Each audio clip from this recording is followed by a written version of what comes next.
하나님이 정말로 살아계시고 존재하시다는 것을 하나님께서 자꾸 여러 가지 증거를 통해서 우리에게 보여주십니다. 그 중에서 여러 가지 증거를 보여주시는 것 중에서 가장 큰 증거가 무엇이냐면 하나님 살아계신 증거는 복음 전파에서 보여주십니다. 그러니까 여러분, 믿음이 흔들릴 때는 어디를 봐야 마땅하냐면 복음이 전파되는 그쪽을 쳐다봐야 됩니다. 말씀을 통해서 예수 믿는 사람들이 있습니다. 지금도 말씀을 통해서 회복되는 사람이 있고 치유되는 사람이 있습니다. 할렐루야. 여러분, 그렇기 때문에 그 일들을 보면 과연 하나님 살아계시는구나 하면서 믿음을 지킬 수 있는 것입니다. 하나님은 왜 가만히 계십니까? 하나님 왜 가만히 계십니까? 왜 하나님은 이러한 환경을 보고 그대로 계십니까? 무슨 일인지 해서 해결을 하셔야죠. 이렇게 우리가 생각해야 되는 이런 절망적인 순간들이 너무나 많이 듭니다. 여러분, 우리의 환경 가운데도 교회를 봐도 가정을 돌아봐도 내 모습을 봐도 영 부끄러워서 견딜 수 없는 일이 많이 있습니다. 이때 어디를 바라보라는 거예요? 이때 어디를 바라봐야 믿음 지킬 수 있다는 말씀이에요. 복음 전하는 곳을 바라봐요. 그래도 복음이 전파되고 있는 곳을 바라보라. 그래야 믿음 지킬 수 있다, 이 말씀을 합니다. 영적인 것이기 때문에 잘 바라봐야 됩니다. 보십시오. 예수 그리스도를 한번 보십시오.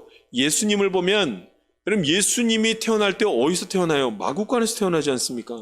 예수님이 죽을 때는 어떻게 죽어요? 마구간에서 태어난 다음에 이 세상에서 가장 큰 형벌이라는 십자가형을 받고 죽습니다. 이거 어떻게 믿어요, 이분을?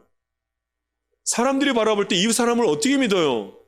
아무리 보아도 우리가 믿을 만한 사람이 아니고 우리를 도울 만한 사람이 아니고 우리를 구원할 만한 사람이 아니지 않습니까? 그런데 여러분, 거기까지 보는 것이 아니라 무엇을 보아야 되냐면 죽었다가 어떻게 해요? 살아나셨더라. 할렐루야.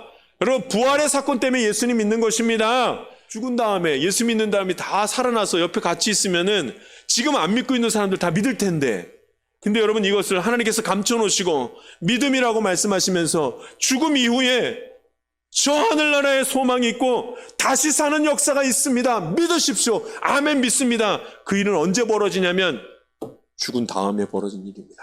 여러분, 이게 영적인 것이라는 걸 아시겠습니까?